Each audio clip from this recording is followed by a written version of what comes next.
What is going on, everybody? It's wrestlemania for a Monday Night Raw review for February 17th, 2020. This is the next to last episode of Monday Night Raw before we get to Super Showdown, which, again, is something I'm not going to be watching. They finally got us some news on the Elimination Chamber pay-per-view, as we will have a women's Elimination Chamber. The winner will be facing Becky Lynch at WrestleMania, which then in turn tells you that Bayley's opponent has already been decided, it just hasn't been enacted yet. So, in the Elimination Chamber for the women is going to be Shayna Baszler, all three former members of the Riot Squad, Natalya, and Asuka, with the winner going to WrestleMania. Now, out of those 6 women, the 3 members of the Riot Squad have absolutely zero chance. Natalya has absolutely zero chance.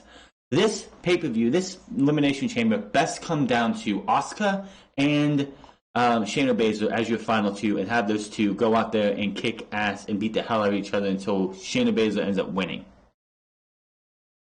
So the serve starts off, and we have Randy Orton in the ring, and of course, last week the supposedly highest rated segment of Monday Night Raw, or one of the highest rated segments of Monday Night Raw last week, was Randy Orton hitting an RKO on Matt Hardy after he tried to start explaining why he did what he did to Edge, and then hitting him with a concerto.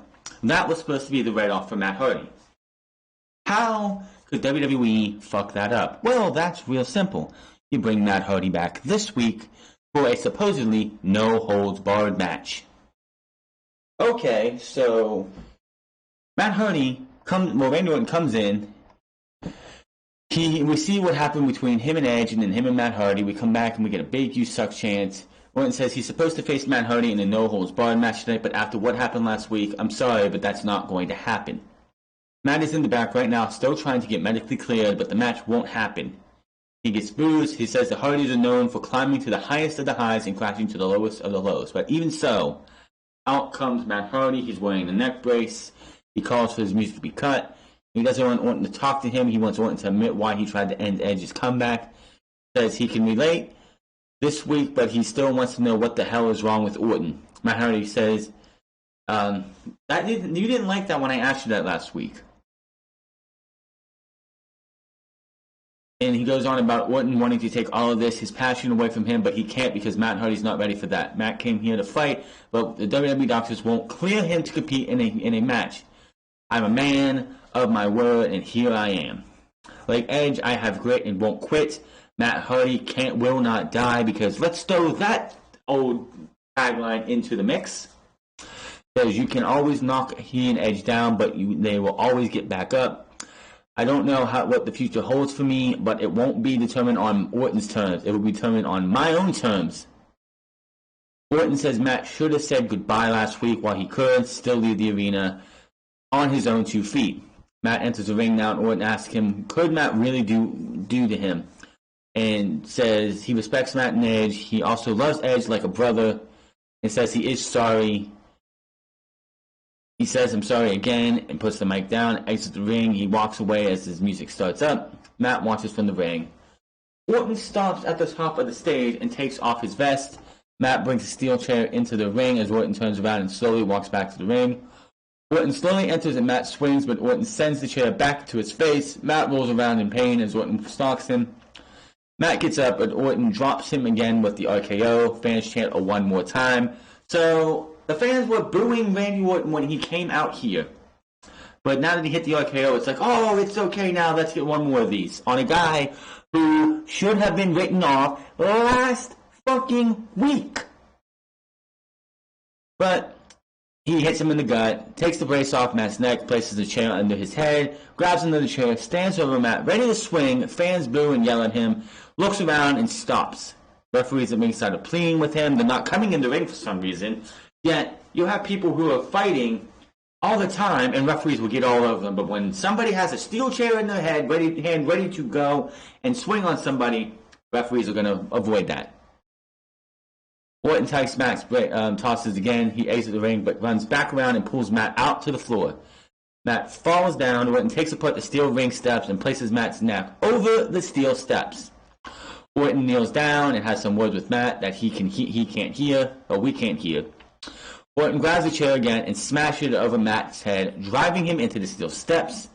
Orton backs away, leans against the barrier, taking in what he just did. Referees check on Matt and order Orton to the back. Orton walks away as fans boo.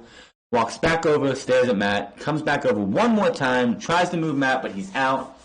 Gets another chair and does another concerto to Matt Hardy on top of the steps. Yells out as he's sorry, he's so fucking sorry. Walks off and Raw goes to commercial break. Was this fucking necessary? No. Why did you bring Matt Hardy back just to humiliate this guy every more? Just to make this guy look like a bum even more? This was not necessary. Now, this is going to get a nice pop in the ratings because this apparently did last week. I hope it does, and I hope it backfires in WWE space again, like they did with Hulk Hogan on Friday. But Matt Hardy is going to hopefully be gone. This is hopefully be the last time we see Matt Hardy. His contract comes up at the end of the month. There is no reason to bring Matt fucking Hardy back for anything else. It is time to let the demons of WWE go and let this guy go on to be exalted, broken, woken, whatever the fuck he wants to be. This was not necessary. This did nothing that the week before didn't already do. They could have let Orton stew, like say Randy Orton, due to his actions last week, has been barred from the wherever they were at. Where the hell were they? They were in the Angel of the Winds Arena in Everett, Washington. Which they probably said they were in Seattle because, what the fuck. But this was not necessary.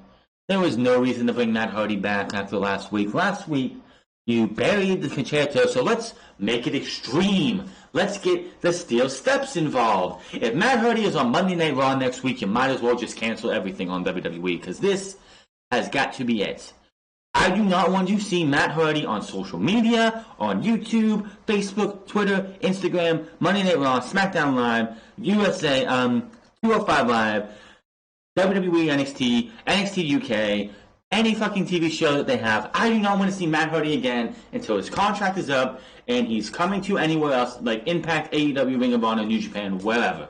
I do not want to see Matt Hardy again anywhere in the space. He needs to sell this as if he is in a coma until he wakes up. The only video they better show, what they should show at House Hardy or on his website or on his YouTube page, is Matt Hardy with a neck brace on, in a coma. Rebby is distraught. Maxo, who is probably can hear it enough to know exactly what's going on with his dad, and play up as being distraught that his dad's out and cold, and you don't see anything from Matt Hardy again until the day he wakes up and comes to AEW, Impact Wrestling, or somewhere else. This was over the top and well too much. This was just way too much. There was no reason for this.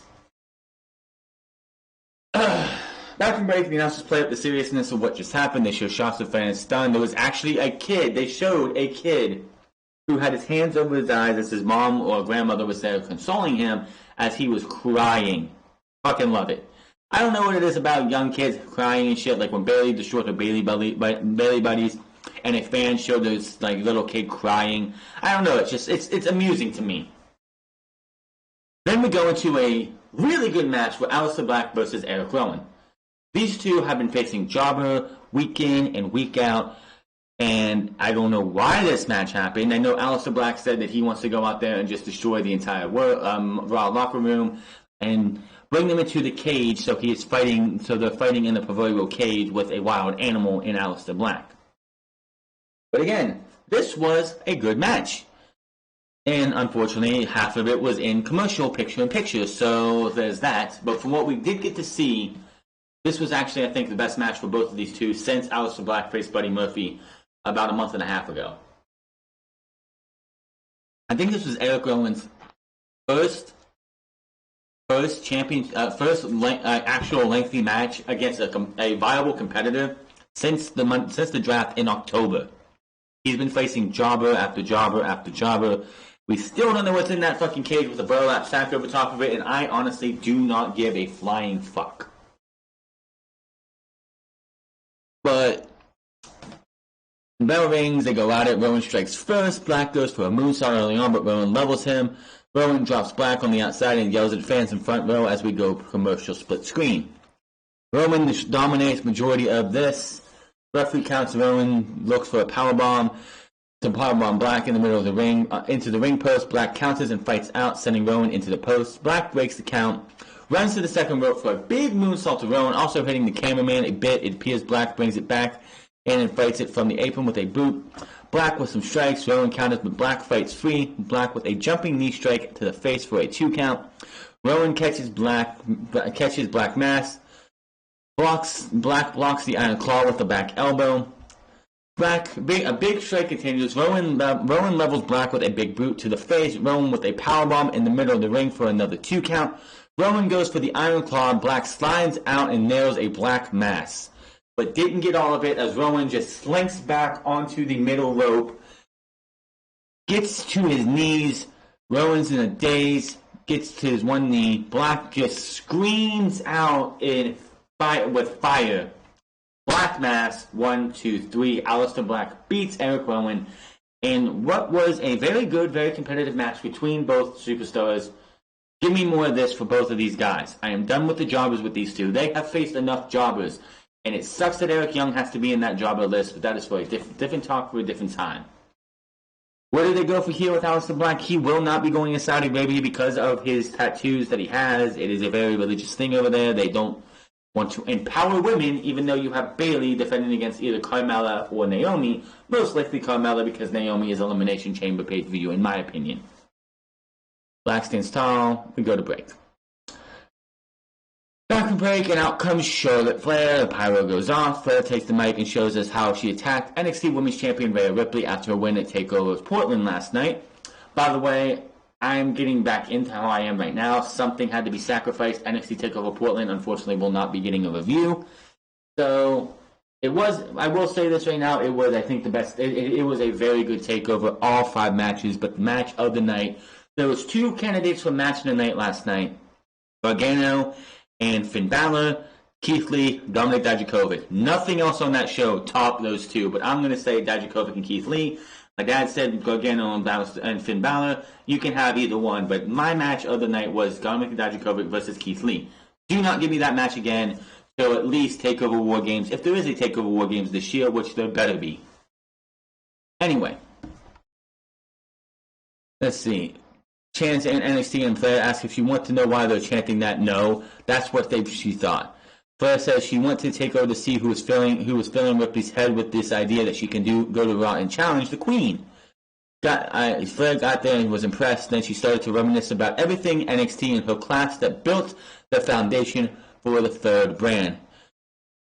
She goes on about how they didn't sacrifice she talked about, and this was funny, she said the word entitlement for women like Rhea Ripley, who didn't scratch and claw and sacrifice to get the respect that NXT has now, and now Ripley has the audacity to come to Flair show and hold up the title that she put on the map. But first and foremost, bitch, you didn't make the NXT Women's Championship relevant. Emma and Paige were the ones to start putting that on the map. You had a blip of a title reign. Sasha Banks and Bayley put that title on the fucking map.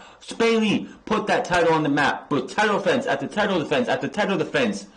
Asuka, 500 plus days as NXT Women's Champion. Or I think it was 500 plus days as NXT Women's Champion. You had a blip of a championship reign. You did not even come close to putting that title on the map. You wish you did. Your title reign was atrocious. Your title reign was forgettable. Nobody remembers the fact that you won that title in a tournament at NXT TakeOver. You have to fucking look it up, unless you're somebody like me who watched that tournament live or watched NXT from the time it got to the network to now. Then Sasha Banks beat you in a fatal 4-way on TV with a fucking crucifix pin. Your title reign was nothing. It was Sasha Banks and Bayley at TakeOver Brooklyn. TakeOver Respect. It was Bayley going to London, going to Canada, Toronto if I'm correct, going every single way that she could, from TakeOver Brooklyn to TakeOver Dallas, defending that title against everybody, making that title relevant. Shayna Baszler, with her 2 title reigns, did more for the NXT Women's Championship than you ever did, Charlotte. So sitting there saying that they were entitlement, that they didn't sacrifice scratch and claw like you did, what the fuck did you do? You did absolutely nothing. You did nothing. If it wasn't for a Sasha Banks, a Becky Lynch, a Bayley to hold you up, you would not be known as anything. So don't give me that you were the reason that the NXT Women's Championship was put on the map. You didn't do half of what an Emma or a Paige or Bayley and Sasha Banks and even Becky did. Even though Becky, I know, never held the Women's Championship. So coming out there saying that you put that title on the map, give me a fucking break. Now I know it's her fucking character, but I honestly don't think this was written for her. I honestly think this was Charlotte, just Ashley Fleer going out there saying exactly how she feels about herself. Give me a fucking break. So, moving on from that. The pride comes before the fall, and she's going to humble Ripley at WrestleMania. Says everyone is the next big thing until they're not. There does the whirl, and her music starts back up. The announcers hype the match at WrestleMania.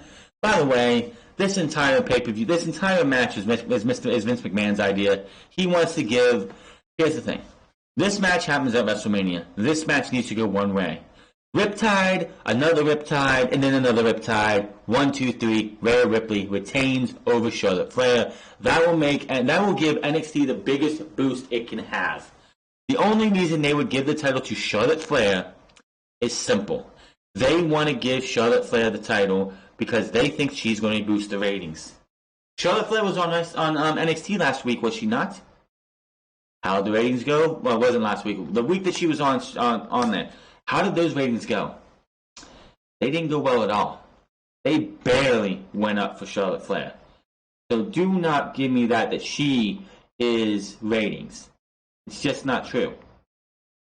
Charlotte Flair needs to stay away from the Women's Championship. Again, showing you, I know, it gives you a good reason to have the NXT Women's Championship on WrestleMania is to have Charlotte Flair in there. I don't care.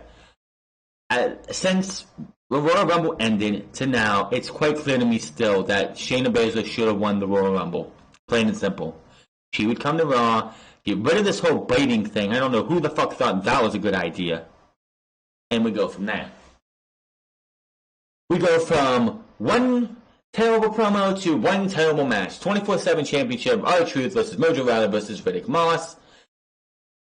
Riddick Moss wins with a roll-up out of nowhere. Do not give a shit. Moving on. MVP versus Drew McIntyre. Back from commercial break.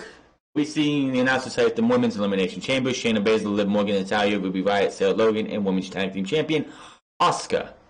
No love for Kairi Sane. Why the fuck is Sarah Logan in there? What has Sarah Logan done to even... Sarah Logan has been jobber fodder for Rhea Ripley, if I'm correct, yeah, and Charlotte Flair. Why is she even getting a championship opportunity? Going to the Elimination Chamber. What is Kairi Sane? Yes, I know Asuka and Kairi Sane are the Women's Tag Team Champions. Can we fucking retire these titles already? They haven't done anything with them. They're not even vying. Nobody's vying for them. You have Fire and Desire on SmackDown. The Iconics or the Idiotics or the Moronics are being repackaged, apparently. Why do we have these tag team titles? They're irrelevant. Here's the thing. WWE likes to steal ideas from other companies. Just like other companies like to steal ideas from WWE. Impact Wrestling, TNA, came out with the Knockout Tag Team Championships in the mid-2000s. Like the mid or late 2000s into the 2010s. They were, the final champions of those were ODB and Eric Young. And those titles were vacated eventually when Karen Jarrett took over the women's division, the Knockouts division for a bit. And they were quietly retired because they didn't have enough women to vie for the women's tag team championships. So I think if WWE wants to steal something from another company, they need to steal that idea and just retire the tag team championships. They are nice looking belts. They're the best tag team. They're the best belts for the tag team titles. It's just they don't fucking matter. Yes, I know none of these titles really matter, but these titles are irrelevant as can be. I really don't want to see Asuka and Kairi Sane walk around with titles and no one's really challenging for them. I mean, the best, and it's going to be sad to say this, the best run that the tag team titles had really were Nikki Cross and Alexa Bliss. Because at least it looked like people were vying for them. Nobody's vying for the women's tag team titles because, again, Fire Desire is on SmackDown. You had a chance if you wanted to, because to have Ruby Riott and Liv Morgan reunite and be the Riott Squad again, and they could be tag team champion, like going after the tag team titles. But they decided to make that a feud instead. So I don't know where the fuck you go with these things. They need to drop these titles and get rid of them completely. I don't know, that's just me. Drew McIntyre versus MVP. Drew comes out, he plays to the crowd, he hypes them up, points to the side.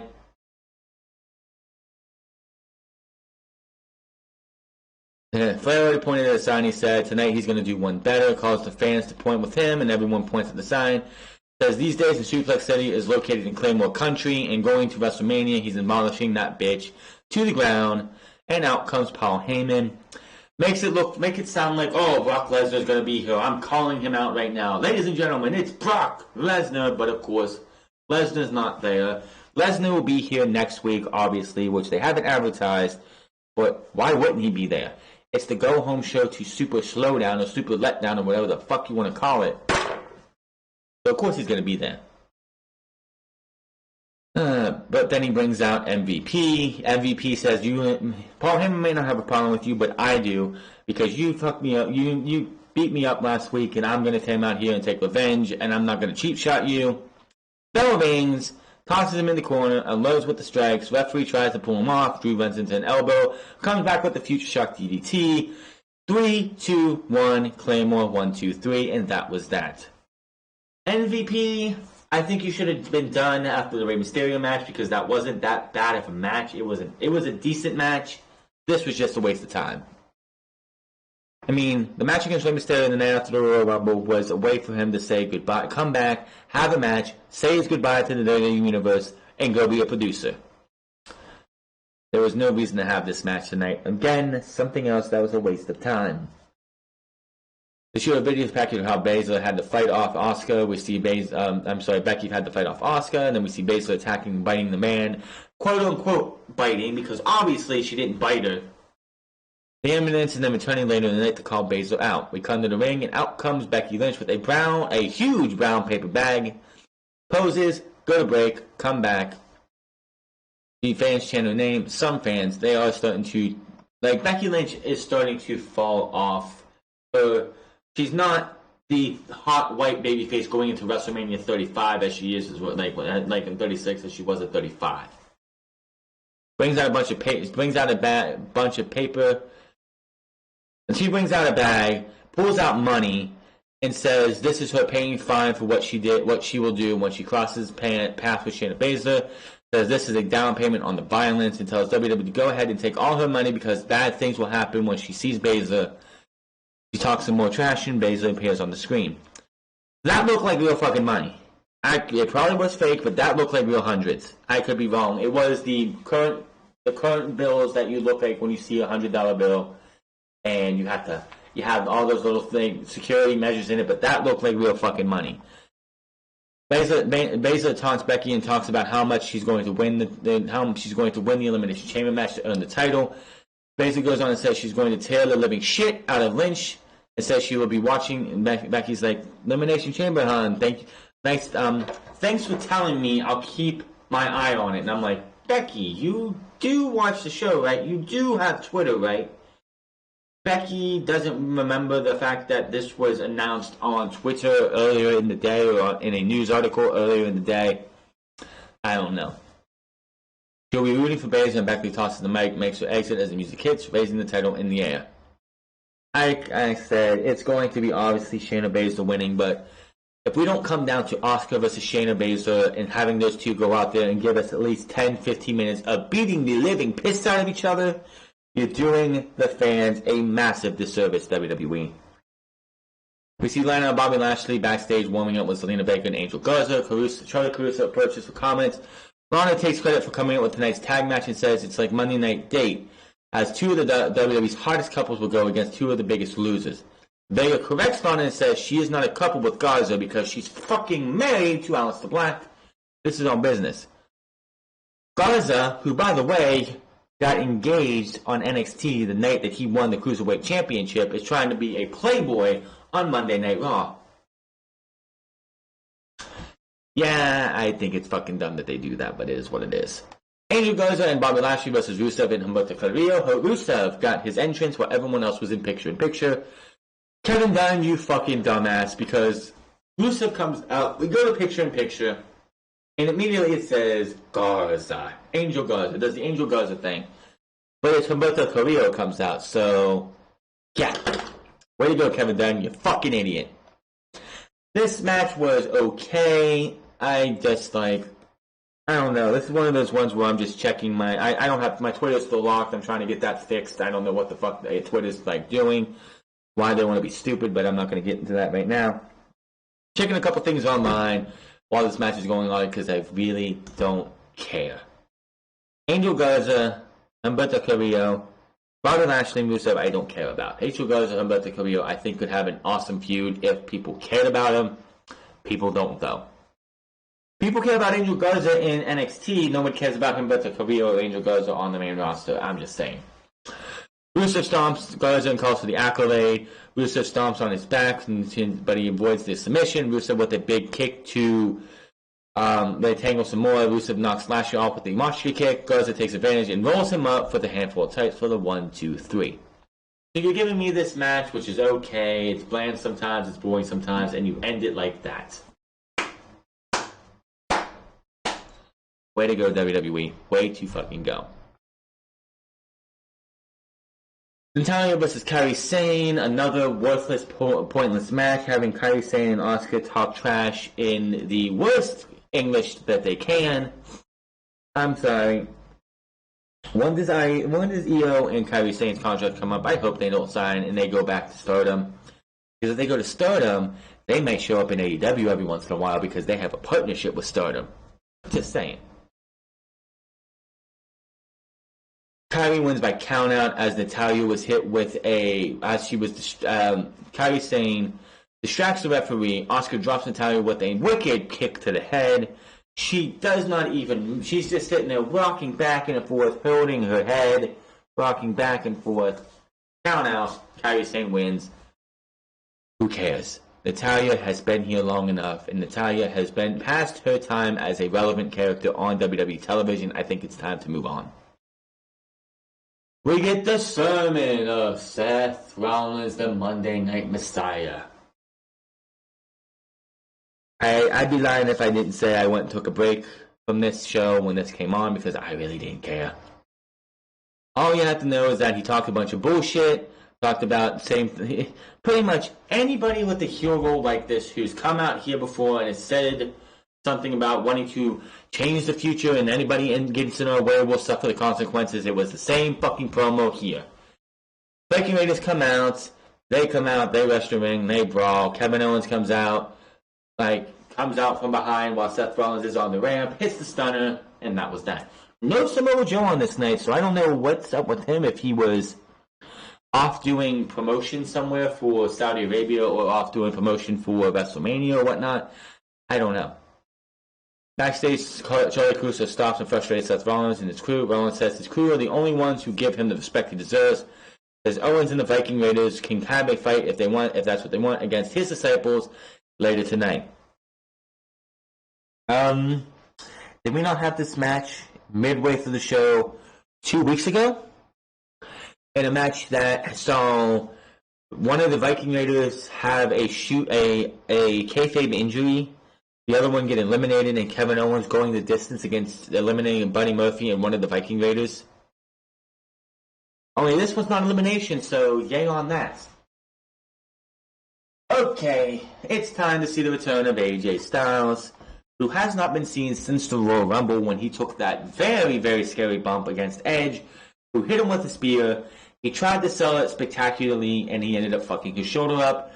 And you could tell when Edge eliminated him from the Rumble because he was injured. Edge looked like he didn't look happy with the fact that he was partially he caught, like, the injury happened on a spot with him. Nobody goes into a wrestling match or like a Royal Rumble or something hoping to injure somebody, and it happened. Injuries happen, and the Royal Rumble, actually, I believe it was What Culture Jules who did a video about the Royal Rumble having a lot of injuries, and AJ Styles was just another list of apparently a long list of injuries that have happened during the Royal Rumble. He says, well, welcome, like you heard, not everyone, but there was a slight faint chant of welcome back for AJ Styles, which it was great to see AJ back after being gone for a little under a month. Yeah, a little under a month, like 3.5 weeks. He says, what kind of season would it be for WrestleMania without him, Gallows and Anderson? Which, by the way, Gallows, I don't know what the fuck he was doing with him tonight, but the dude looked shiny as fuck. Like, I don't know if he had fake tan on and then put oil on, but dude, I have ADHD shit, and I see that shit, and it just shiny ball, shiny dress, and it was just like it catches my attention, and it's like, whoa, what the fuck is he doing? Way too shiny to be on Monday Night Raw. Anderson says AJ is the new Mr. WrestleMania as far as they're concerned. Okay. AJ says, being the humble man that he is, he can honestly say he's the greatest superstar on any roster of any era. He says, soon I'll have to say who's next. He says he doesn't care who's next. It could be the champion Brock Lesnar, Roman Reigns, The Undertaker, Hall of Famer Shawn Michaels, the whole NWO, and other stars that he named. AJ says he will prove his dominance at Super Showdown in the Gauntlet match, and when he does, out comes Ricochet. Of course, as we know, Ricochet is taking on Brock Lesnar for the WWE Championship in a throwaway match because they have to have Brock Lesnar at Super Showdown in a match for the WWE title if he has a championship, which he has had a championship at every single one of these things except for the one in the first Super Showdown, I think it was, where he won the Universal Championship when Roman Reigns had to give up his title because of leukemia 2 years ago. Every other one of these things, he has had the Universal or WWE Championship at every single one of these but that one. He challenges AJ Styles, but Carl Anderson says he can't let AJ's first match be against this non-good brother. And says, well, you get laying out challenges. I accept. And we get Carl Anderson and Ricochet. This was not a bad match at all. During picture-in-picture, which apparently Monday Night Raw has inherited picture-in-picture because NXT has not had picture-in-picture in a while. Or at least the last 2 weeks. And during that picture-in-picture, AJ Styles decks Ricochet, and the referee did not see it, but notices Ricochet's down, and kicks those two to the curve, so it's Carl Anderson and Ricochet on their own. So, and Ricochet drags Anderson over the corner and goes to the top for the 630, but he rolls through as Anderson moved. Anderson gets a big boot and hits the double A spinebuster for a close 2 count. In the middle of the ring, they trade shots again. Ricochet with a big super kick out of nowhere, goes up, hits Anderson with what the hell was it? It drops Anderson with some kind of move on the neck for the 1, 2, 3. It wasn't the ripcord, and what the fuck was it? He puts him up on the foot. It was shit. Who fucking used this move? It's like he had him up in the fireman's carry. He dropped him down and did the Pele kick to him. What the fuck the name of that move is? I can't fucking remember. Somebody used it as their finisher, and I can't fucking remember. After the match, Ricochet stands tall as he announces type the Super Showdown against Brock Lesnar. Back from break, and we see what happened to Matt Hardy earlier, and Tom says Matt was rushed to a local medical facility because hospital is a terrible word. Charlie Caruso is back with Liv Morrison asking about Ruby Riott taking credit for her growth of the recent attack. Liv says she was excited as everyone to see Ruby Riott return 2 weeks ago. We see a replay of Riott's attack on Liv as she goes on about it. Liv says not long ago that would have broken her, but she's no longer that puppy on a leash. She found a home in her own skin, and she's going to eliminate Ruby from the Elimination Chamber, then go on to WrestleMania for a title shot. And I'm like, yeah, right. Knowing your luck, Liv, you're going to be the first person to come into the match and get eliminated right quick. You're going to be the Mandy Rose of 2020. Mandy Rose, of course, is the first person to be eliminated from the Women's Royal Rumble and the first person to be eliminated from the first ever Women's Elimination Chamber match. So, there's something that she'll always hold dear. Kevin Owens and the Viking Raiders versus Murphy and the Authors of Pain. This was blah. We've seen it before. We saw it 2 weeks ago. I didn't really care to see it again. Razor blocks a stunner, lowers Owens with a clothesline. Murphy flies off the top, but Owens moves. Owens catches Murphy with a pop-up powerbomb. The Viking Raiders send AOP to the floor and nail a big double suicide dive. Owens drops Murphy with a stunner in the middle of the ring. Goes for the pin, but Seth Rollins, who was not there for the entirety of the match until this time, comes in, hits Owens with his title, and gets the DQ. The bell rings. Rollins pounds on Owens. AOP takes out the Vikings. Rollins takes the mic and says he warned us that this would happen if you stay in the way of progress in his vision. He taunts and works over Owens as the other three hold him. Rollins says Owens has crucified him since day one, and now it's time for them to crucify Owens. Before they can do anything, out come the Street Profits. They take out Dawkins takes out Murphy with a huge pounce, making Keith Lee smile. At the ringside, and then AOP, they intimidate Rollins into retreating. And right there for a second, I'm frozen. And I'm like, could this be?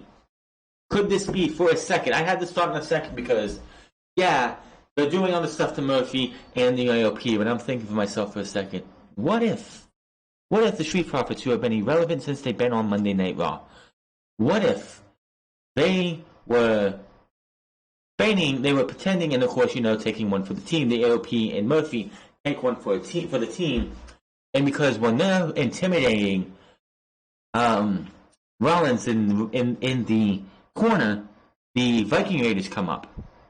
And what if Montez Ford and Angelo Dawkins turn right around and they attack the Viking Raiders and turn and join the Messiah and his cronies? That, of course, didn't happen, but I was thinking for a half a second, I'm like, what if that happens?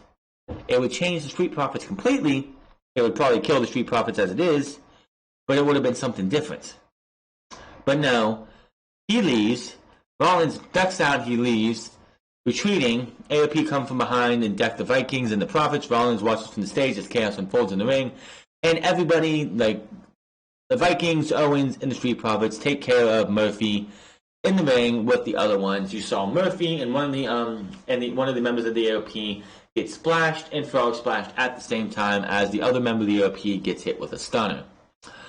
Owens is on the and the others celebrate. Rollins screams from the stage as Owens hits the corner of the pose and Raw goes off the air with its disciples in retreat. And that was Monday Night Raw.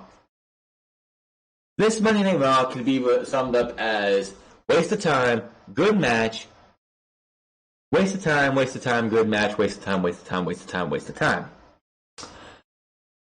I will have to say this. Eric Rowan and Aleister Black was the best part of the show, in my opinion. The Randy Orton and Matt Hardy segment did not need to happen. There was no point. You wrote Matt Hardy off last week. Just because it was a big ratings pop last week does not mean that's going to be the same thing this week. This show, Monday Night Raw and SmackDown, they need somebody new. Like, somebody fresh, they need somebody with a new voice to come in. Vince McMahon has to give them carte blanche to do everything that they can do. Only thing Vince McMahon can know is if the sponsors say they can't do that. Only thing Vince McMahon can do is go to the sponsors, be the bridge between them and the sponsors. What can they do? How far can they go? Talk to sponsors, get permission from the sponsors to do certain things. Change this show completely. Because this show is just hot garbage from point A to point B. Yes, I was compelled from the start for Randy Orton versus Edge. This did not help. This did not make it make me compelled anymore. This didn't go well. This show, this segment was awesome. I can't wait to see Edge get his revenge. I've been waiting to see that since he took Edge out. You didn't need to involve Matt Hardy whatsoever. Just because Matt Hardy has history with Edge doesn't mean he needed to be involved in this entire feud. You didn't need anybody. So now that Matt Hardy was killed, is Jeff coming back? Because Jeff hasn't been seen, and Jeff has still not been cleared, as far as I know, to make his return.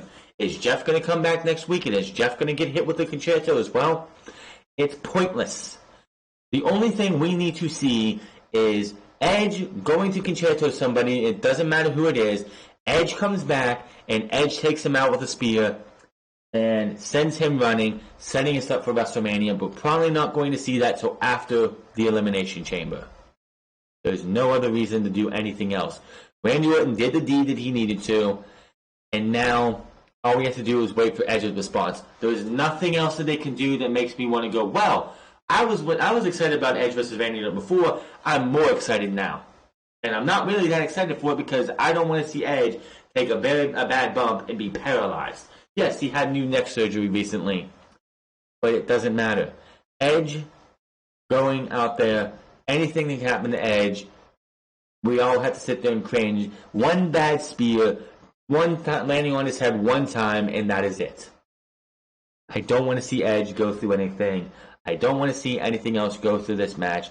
Nothing they do between now and Edge's retaliation will fucking matter and will make this any better than it already is. So, for all I'm concerned, Randy doesn't have to be on Raw next week. Unless Edge is going to make his return next week or the week after, we don't need to see Randy Orton. We don't need to see Randy Orton at all next week. He can take a week off. Drew McIntyre is over as can be. He's going to be a great WWE champion. Brock Lesnar has come. His time as WWE champion has got to come to an end.